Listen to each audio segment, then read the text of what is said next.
Hello, everybody, and this is Just What the Doctor Ordered. This is the show where we discuss everything Doctor Who, including Series 11 and everything else going forward. I'm your host, Dak, and with me, as always, is Bree. Hi. And in today's video, of course, we are going to be discussing the most recent episode of Doctor Who, that being Doctor Who Series 11, Episode 11, which is otherwise known as the New Year's Special, otherwise entitled Resolution. So, just briefly, what are your brief thoughts to kind of sum up this episode? My brief thoughts are basically I don't know. I think that it's a good episode in terms of what we got in Series 11. It's a good episode compared to those episodes, but I don't think it could stand up in any other era of Doctor Who. So if you put this episode saying David Tennant's era, Matt Smith's era, people wouldn't jump to like it as much. I don't feel, and it doesn't. Some of the things that happen in this episode don't make a lot of sense, and some of the performances don't really stick with me. But that's my thoughts on that. Yeah, this is a weird one for me. Like, it almost at points didn't feel like a modern, like, Series 11 episode.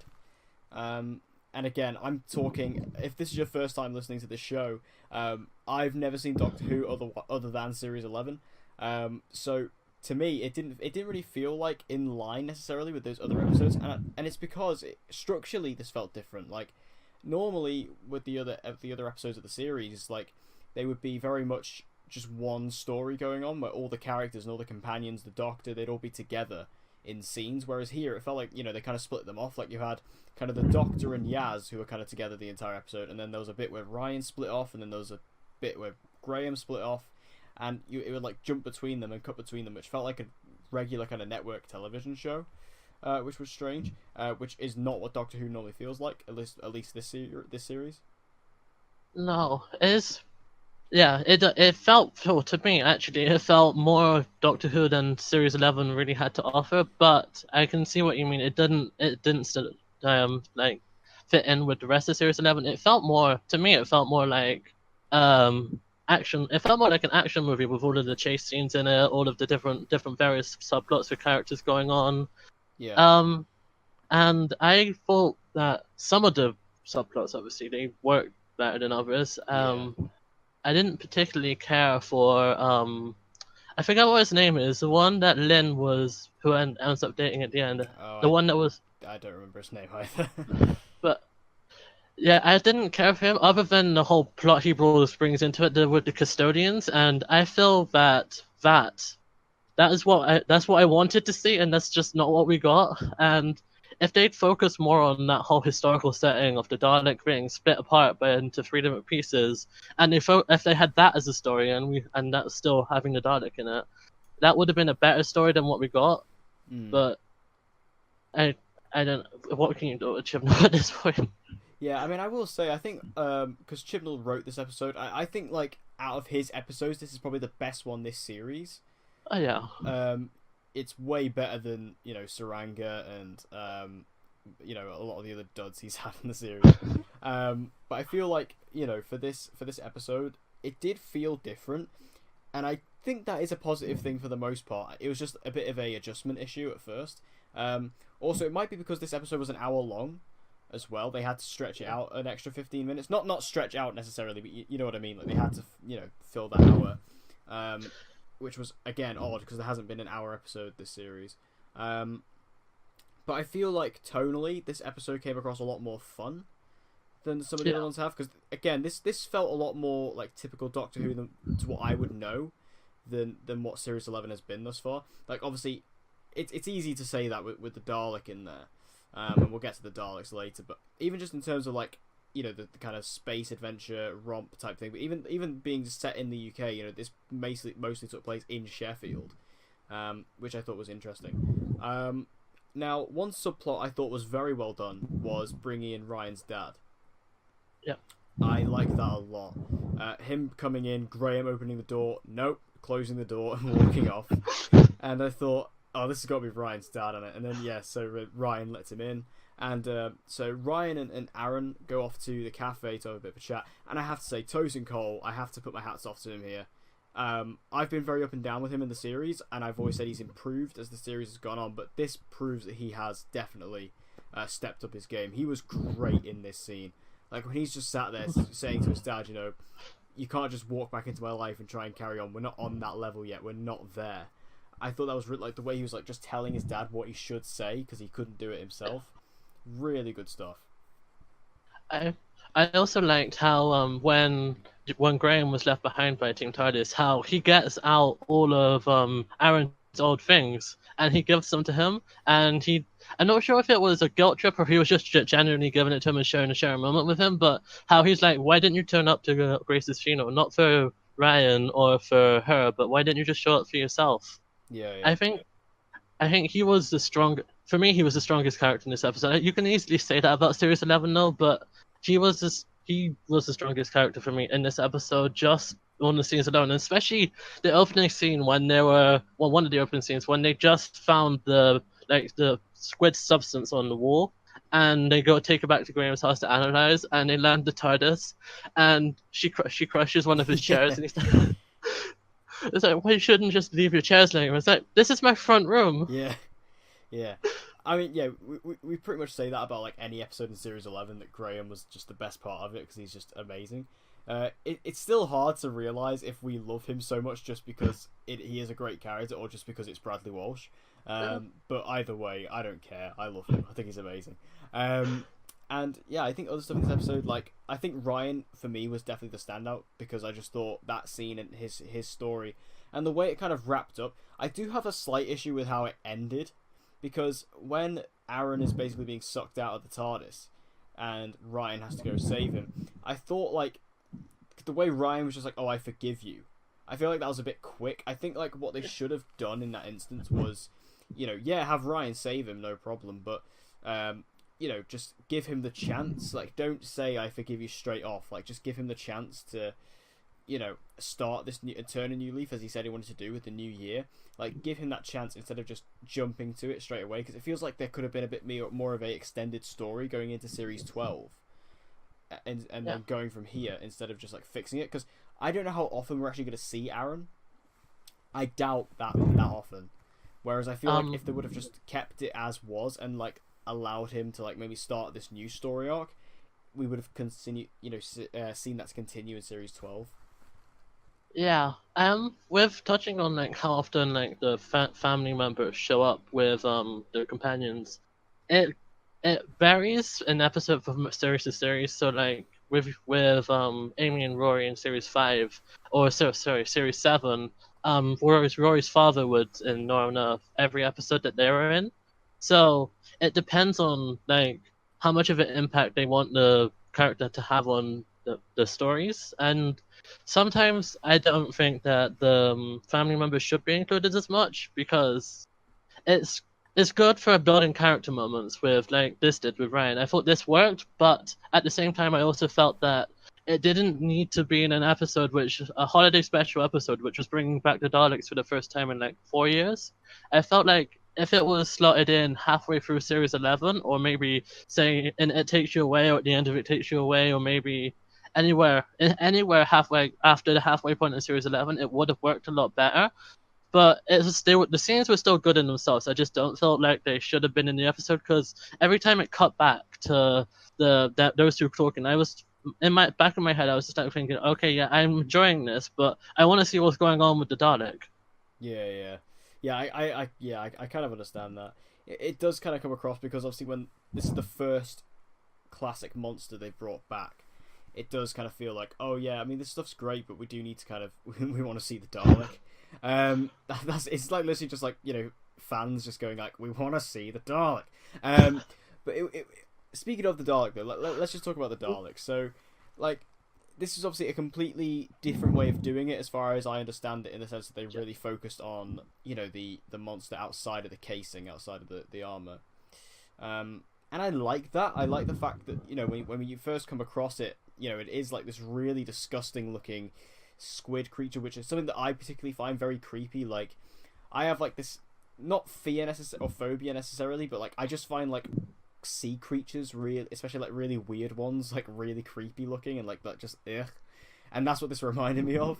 So for me personally, I thought the look was very effective, and I have to say, I really like what they did with it in the sense that it could like latch on to people and control people. Like, has the Dalek always been able to do that? It's been able. I don't. This is the first time that the Dalek has actually been. I'll be honest. This is the first time it's been big enough to actually latch onto something. Right. They've done something similar in the past with a human Dalek. So, it was more a Dalek becoming the human, Right. so to speak, rather than it being like I'm gonna call it a symbiote because that's the That's what. easiest Yeah, thing. that's what it reminded me of. It was very much like Venom. Yeah, but I much don't know better if than you- Venom. Oh yeah, I feel I don't know. I don't know if he was still writing this when it came out. I doubt it, but I feel like Chris Chibnall saw something to do with Venom. It's like, okay, yeah, we're gonna use that for the Dalek because in this, especially in the behind the scenes, one of the I think it was one of the writers, or executive producers, was saying that when Chris was writing this episode, he had the vision of that he wanted to do a Dalek story but differently, and I think that it's a good way to bring the Daleks back, but I can see why it's annoying some fans because it's something new, and Series 11 you can pretty much define it by just saying the word new, and not a lot of people really liked it. I personally like the idea of the Dalek out of its casing and it using Lynn, I think her name was, Yeah, and I have to say as well, her performance was amazing she was as great, yeah, she really gave the feeling of like somebody who's emotional and terrified, and then going completely emotionless when the Dalek took over. I think it was the scene in the TARDIS where it completely short circuits the TARDIS, and then the Doctor's like, "Well, now say that to my face," yeah. and then just the I not so much on Jodie's side. I'll like touch on her later, but for Lynn's side, the character when she was portraying the Dalek, I really felt like she was a Dalek, but not as in like with the armor. I thought that was really well done, and I really like the idea of a reconnaissance Dalek and how it's the first Dalek of Yeah, that's Scarrow. cool. Yeah, And I like that idea. You know, them sending out a scout to kind of get a feel for the planet and things like that before they send in the rest of the troops. I like that. it's the first Dalek ever, honestly, to short circuit the TARDIS and disable the sonic screwdriver. And I can understand why it could disable the sonic screwdriver because the sonic screwdriver was built on Earth this time with Earth materials, and the Dalek was made out of the same materials, basically. So it's kind of like you could almost say it's like well, kind of like sisters, but you get the point. What I'm trying to say. Yeah, yeah. It was Um, interesting. I liked it, and what I really liked as well was that the fact it just kind of, you know, built its casing out of scrap metal.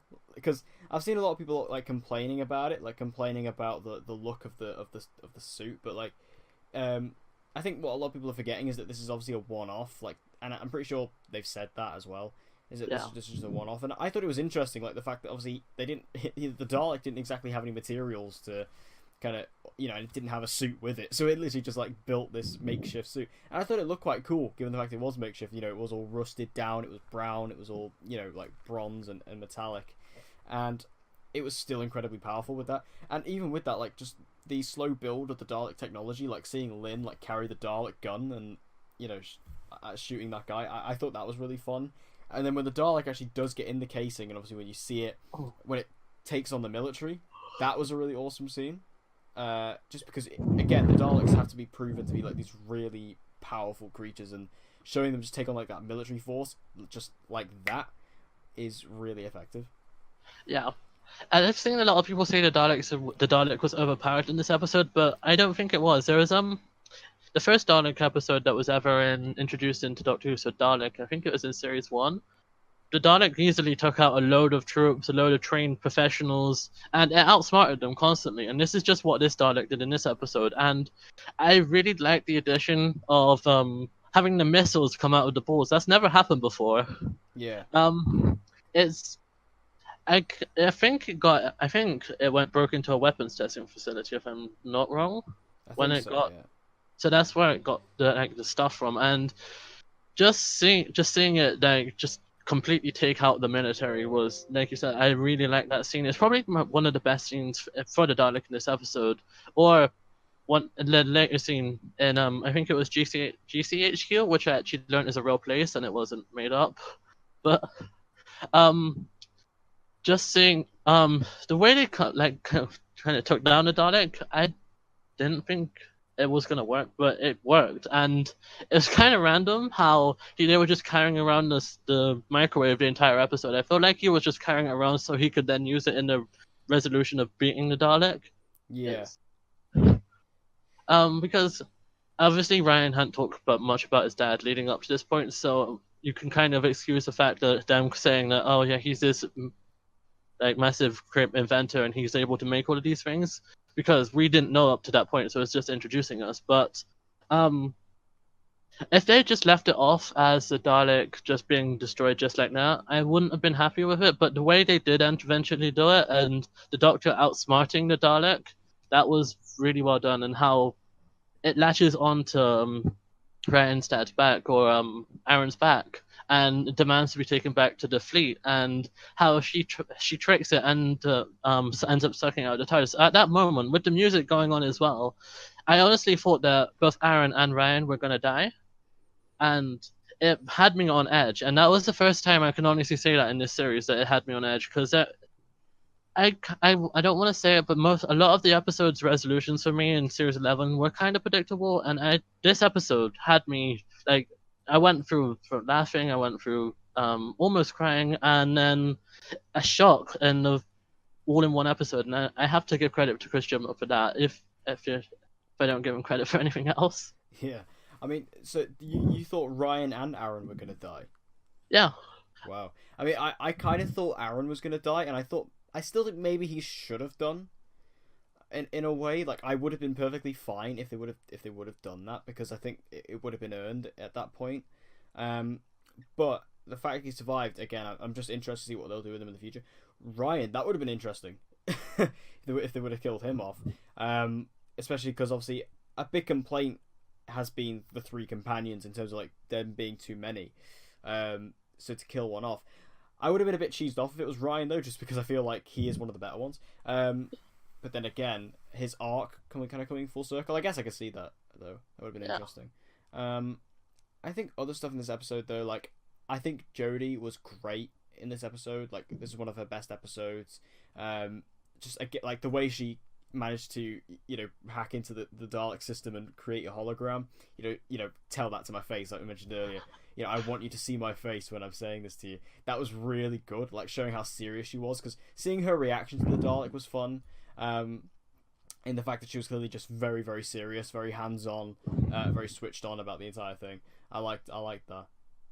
Yeah, I think, she did have a really good performance in this episode. Some of the scenes, I do feel like she didn't have as much presence as I wanted her to have in the episode, but overall, I say, this is definitely one of her best acted episodes in all of her run so far. But my favorite scene with her in this episode was where she's actually facing down the Dalek in the casing, and she gets it to scan her, and it's like, she has that moment with the Dalek. Every Doctor does something with a Dalek. The Ninth Doctor was completely lost his temper in front of a Dalek, and I think the 10th Doctor was just strolled in casually in front of the Daleks, and she stared it down in his face and got it to scan her, and then I like her interactions with it as well, how she kind of just makes fun of it, because that is something the Doctor would do. If the Doctor has an advantage over the Dalek, the Doctor's going to milk that for everything it is. And just a line, what you call this, looked in retro scrapyard. I thought that was brilliant. Yeah. It does make a lot of sense in the fact that this is like one of the only times where the Doctor is going to have an advantage over the Dalek. So like just to see her completely ravishing in that was quite funny. And I just think all of her moments were really good, especially because I really feel like Jodie's really stepped up. Like, not stepped up necessarily. I always thought she was really good, but like, she's really kind of coming into her own, I feel like, in the back half of the series. So seeing her in this episode really stepping to that was really good. And again, like, her interactions with the Dalek were very, very good. The voice actor, I don't know his name, who plays the Dalek, he was just fantastic. Like, I love the voice, like, it's just great. Nicholas Briggs is the voice actor for the Dalek. He's been the voice actor, I think, since Series 1. And I'm happy they got him back, because not a lot of things were brought back from Series 10, from Series 1 to Series 10, so I'm happy that they actually brought him back for the voice. The Daleks wouldn't have been the same, I don't think, without his voice behind them, because he kind of gives them that, kind of like that menacing or terrifying feeling to them, especially when you just hear the exterminate. And another thing I really liked about the Dalek, extermination sound effect and the way it looked when even when she blasted the gun or when the Dalek shot somebody, I really liked the way it looked. Even though you could say the military guys the way they kind of like died was a bit dodgy, but the the way it looked was amazing. And I actually found something out that the sound effect that they used for their blaster was actually taken from the classic series. I think it was Remembrance of the Daleks. So I thought that was really interesting that they brought that back, and I feel like that sound effect really gives it weight and you to the extermination. Whereas before, when the Daleks were exterminating people, it kind of felt like a pew pew kind of thing. Yeah. Yeah, So it would have been interesting. But I feel like just overall for like the Daleks, I think like this was a cool and interesting way of doing it. Like definitely something that felt unique and something that I didn't really expect, especially because it added like a bit more of a personal aspect to the Dalek, which normally they're pretty much literally just exterminating robots, whereas at this point there was actually some depth to them, and I quite appreciated that. So. Also, the only character we haven't really spoken about in this episode is Yaz, but she got nothing to do in this episode once again.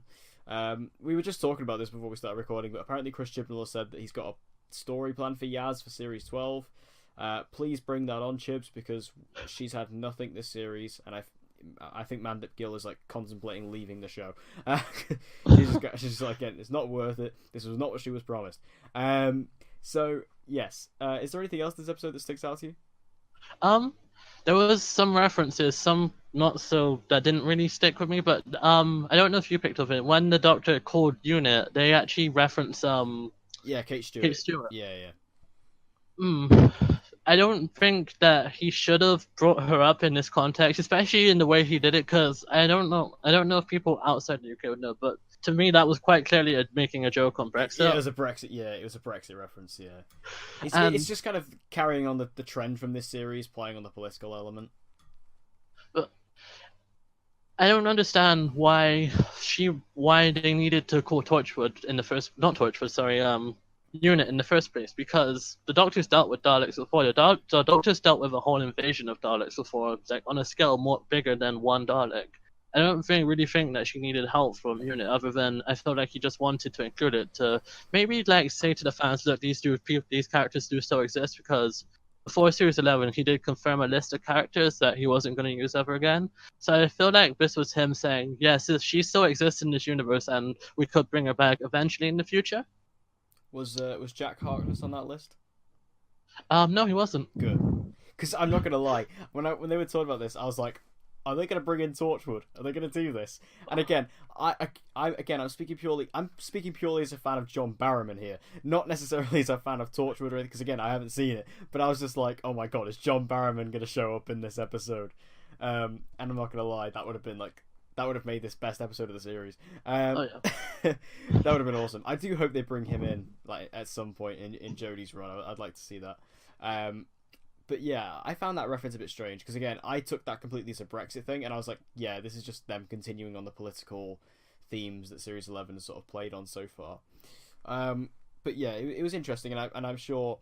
I mean, when they started mentioning Unit, I was like, okay, this is clearly something, she's trying to get into contact with a character who's pre-existed and stuff. And I was waiting for someone to show up, but obviously they didn't. But yeah, that was an interesting one. So in terms of the rest of the series, where would you rank Resolution?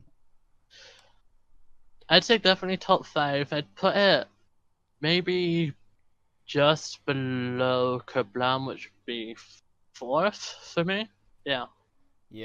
I'm probably in a similar place. I think I'll go one higher than you. I think I'll probably put it higher than Kablam, but lower than Demons of the Punjab and lower than Rosa. I just thought this episode was really fun. Like, it just had like this really fun vibe to it, even though it was quite dark in places and quite sad with like the stuff with Ryan. I really just found this episode to be, again, a lot more reminiscent of the Doctor Who that I was familiar with.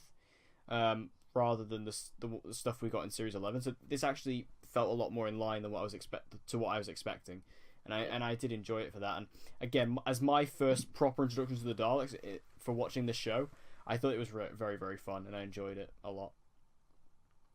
Yeah, so I'm interested because I know this is getting a separate Blu-ray release, isn't it?